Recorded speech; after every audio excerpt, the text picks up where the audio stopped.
Hey, what's going on, guys? It's Gabe, It's Caleb. and you guys are watching a new segment we decided to start. They're called check-ins, and along with check-ins, we are doing Q&A. So basically, Caleb, you want to give them a rundown on what we're doing here? Yeah, so we're just checking in for the week. It's going to be every Tuesday, and we're also going to be taking questions on our socials, such as Instagram and Facebook, which are both dead right now. What's going on there? Yeah, Um, so we got a few questions today, not a whole lot, but we just want to keep more interaction with our viewers. You guys are doing, giving you some motivation for the week, yeah, and just add in a little more content. yeah. So. So basically, check-ins are just gonna be laid back, us kind of updating on you guys on what's gonna happen with the podcast coming up. So for Mm-hmm. example, tomorrow we are interviewing with Johnathan Rand, the author of American Chillers, Michigan Chillers. Awesome guys, what I've seen so far. It's going to be so fun to sit down with him because I know growing up, we all read those books like it was our job. And so it's going to be really cool because I'm sure we all had a lot of questions about our favorite books. And so it's going to be fun to sit down with him, kind of see where he came up with the idea for the books and, a bunch of other fun questions that you're going to have to tune in to see. And not to be a fanboy, but Johnathan Rand is coming on our podcast. I think that is awesome. Yeah. Um, and it's going to be a live broadcast on YouTube and Facebook as long as Facebook is up by then. And then if you guys do miss it, it will be recorded and posted as an episode 24 next Monday. And it'll be at 4 p.m. on the live broadcast. So, Yeah, absolutely. And so it's going to be a lot of fun. I'm super pumped mhm. to get Johnathan Rand on here. And make sure you guys tune in and don't miss that one. Other than that, we have hit 300 subscribers 300 on the subscribers. podcast. Right now, we are steady sitting at 312, and it's just mind-boggling. It is so crazy that Hmm. we hit 200 subscribers last week, and we are now sitting at 300 subscribers today, and it is Our ridiculous.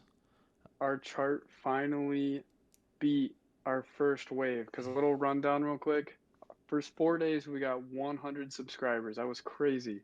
And then our next 100 came after 4.5 months. Yes. We didn't see a whole lot of growth. Not that that matters, but just to give you guys an idea of how it works. And then bam, it was like a week later, not even 300 subscribers. So Yeah. it's really inconsistent and weird, but it's growth, and it's really cool to see that. So thank you guys. Yes. Thank you so much. It means an incredible amount to us, and so I guess our next goal is 400 by the end of this month. And so Let's do it. So we'll see where that takes us. So the next one we want to go into is we are announcing the giveaway winner on Wednesday, so tomorrow. We will be announcing the giveaway winner, and that is going to be exciting. There were a ton of comments. Make sure if you guys know anybody that still wants to enter, we're still going to be allowing entries until the end of tonight. So you have obviously Hmm. till midnight. And then Wednesday, so tomorrow at 7 p.m. So we will be recording with Rand. That's going to be live on YouTube and Facebook. We'll be recording that, so if you guys miss it, you can watch it the following Monday. It's going to be our episode 24, and then we are also doing the giveaway winner announcement at 7 p.m. after that. So, Which again, can't emphasize how many comments there were, how many views, and just how much overall love yeah, that not only that video but our channel has gotten recently. That is why we wanted to do these check-ins for you guys, because you have been showing so much support, and we want you guys to know that we do not take that lightly. We take it very seriously.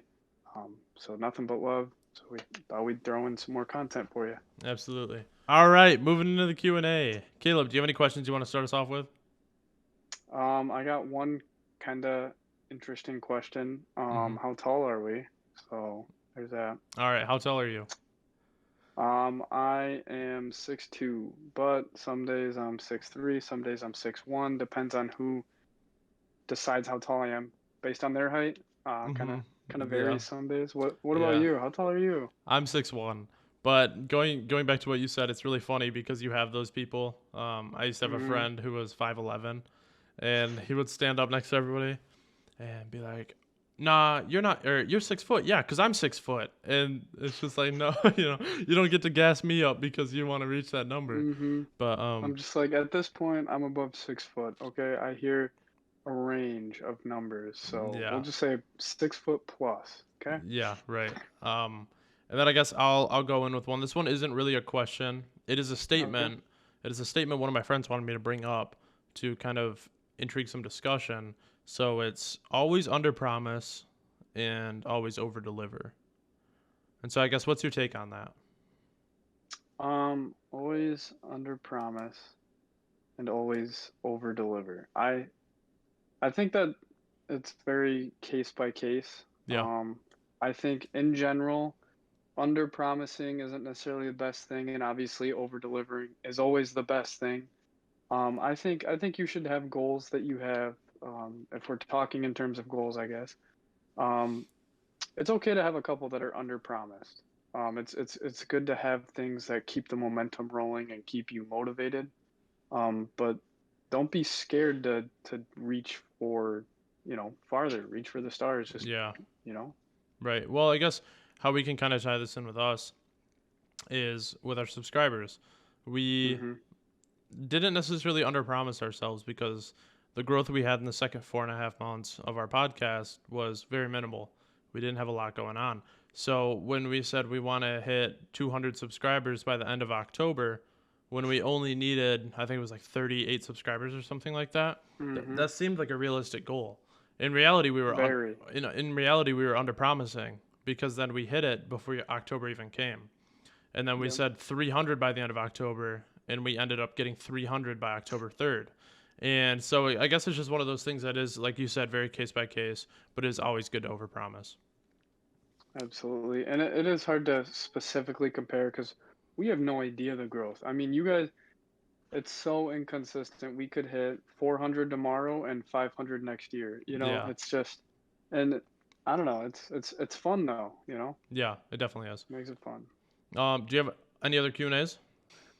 So what are some things you're actively doing daily to get yourselves closer to your goals? That's a good one. That is a good one. So do you want to start with that? Absolutely. For one, I guess this isn't daily, but the check-ins, we really, if you see, can't talk, on Gabe's screen, that is our to-do list. That is our goal sheet. That is how we're gonna get, that is how we're gonna get where we're planning on going. Um, so we don't want to share our secrets. No, I'm just kidding. We're just more active on social media, um, reaching out to people, just getting guests on. We have all sorts of these little strategies that Gabe and I came up with really late one night. Yeah, Just let the creativity flow. yeah, You want to add to that at all? yeah. So what Caleb said we have back there. So one thing we emphasized on is what we want, when we want it by, and how we are going to do it. And so those are Mm-hmm. pretty much three main components to a goal set. And but there's obviously micromanaging, like to-do lists. Every day there's little things you got to do to your to-do list. Different mentalities you tackle on a challenge. If you tackle a challenge with, okay, it'd be cool if I do this, opposed to I'm going to do this, it just Mm-hmm. changes the whole process. All right, these ones get really deep right away. If you could go back to your 15-year-old self, what would you say? What would you say, Gabe? I would I would say trust the process.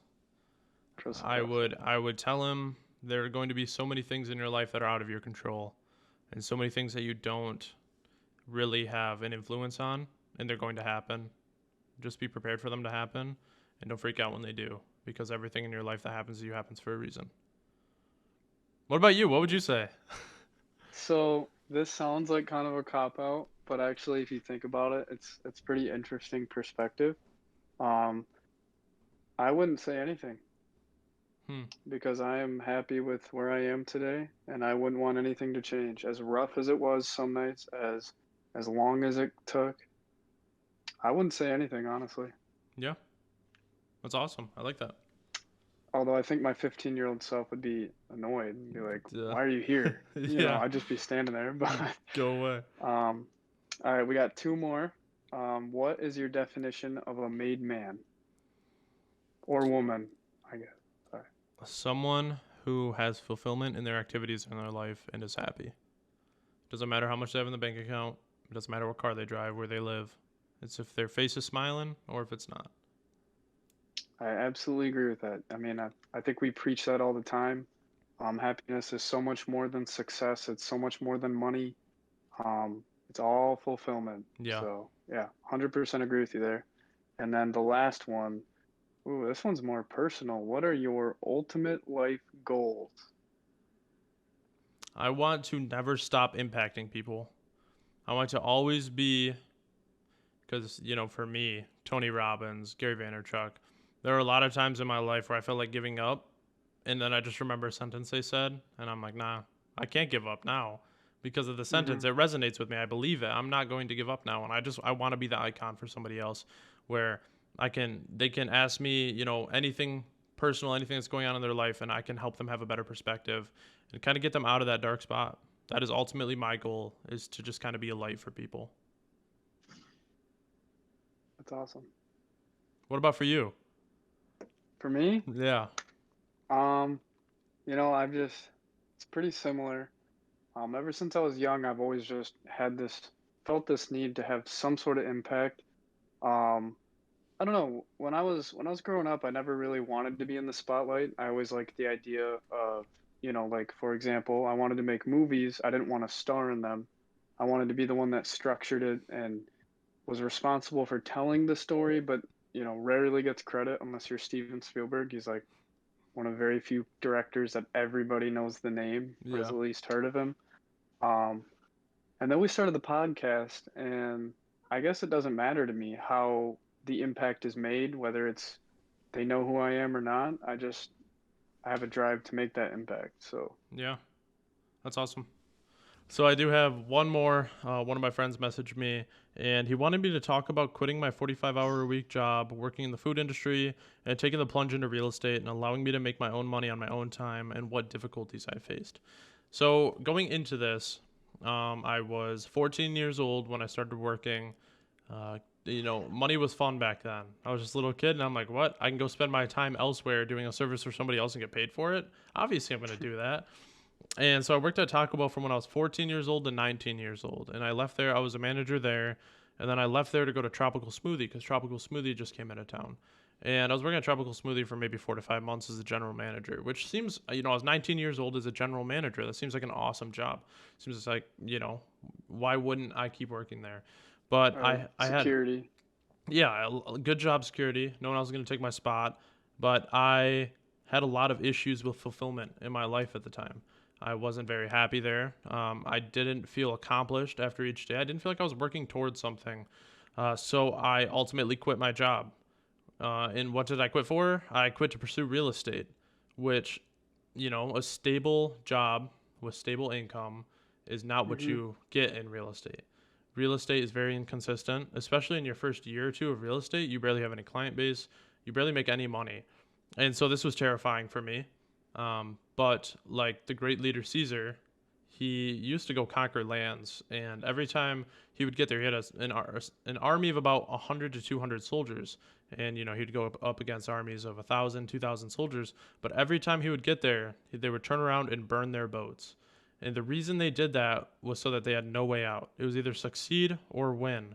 And I kind of subconsciously put myself in that mindset because I had no other source of income. I said, okay, well, I'm either going to succeed in real estate or I'm going to sink. And 19-year-old me, my ego was too big. I didn't want to sink. And I did. I did for a while. And I'm glad I'm humble enough now to admit that I struggled a lot back then. And I still struggle now. It's a commission job. Sales are tough sometimes, and you do struggle. There's definitely no consistency in it. So that's where the difficulties come in. The difficulties I face as the job. Some nights I go to bed wondering, what am I going to get paid next? How much am I going to get paid? And so it is scary, but it allows you to have that free control of, when do I want to work? How hard do I want to work? And it definitely takes a certain type of person, but if you are that person, it is a great career path. Absolutely. So would you say you're happy with your decision? Absolutely. And this is kind of what we go back to. I would have a lot more money in the bank account. I would have a lot more things in my life right now if I stuck with that $40,000 a year job at 19 years old, but I wouldn't be happy. And I'm happy now. And in terms of um, motivation, I Yeah. don't know why I couldn't find that word. Yeah. In terms of motivation, I remember we used to talk about it all the time. When we get out of the gym, It was, would you rather walk through a little bit of crap for the rest of your life, or would you rather crawl just face right in it for a very short period of time? Yeah. And I'm feeling it, and I know you are. We talk about it Yeah. financially, very tight budgets, Yeah. no eating out, very very strict, Yeah. and so I love it. There's days I wake up and I'm like, oh my gosh, what's gonna happen today? But overall, as stressful as it can be, I see it as an adventure and a Mhm. learning experience, and it's fun. Yeah, and ultimately we're chasing fulfillment, and life can't be better than that, right? Exactly. So, all right, do you have anything else you want to add to this? I think this is going to be awesome being able to check in. Gabe and I love running mouths all Yeah. day Yeah. about success, Yeah. and so it's gonna be more fun to be more interactive with you guys. I hope you guys start giving us more feedback or just yell at us if you want to. I can Something. take it, I promise. Yeah. So, yes, thank you guys for tuning in to our new segment, check-ins and Q&A. These will be released every Tuesday, as Caleb already said. And other than that, good luck on the giveaway tomorrow, and make sure you tune in to Johnathan Rand with our live recording. That's going to be awesome. And huge thank you to all of our amazing subscribers. If you're new here, don't feel late to the party. You can still hit that subscribe button. Yes. And yeah, Get us to 400 by the end of the month. let's do it. Yes. All right. Thank you guys so much for watching, and I hope you guys have an awesome day.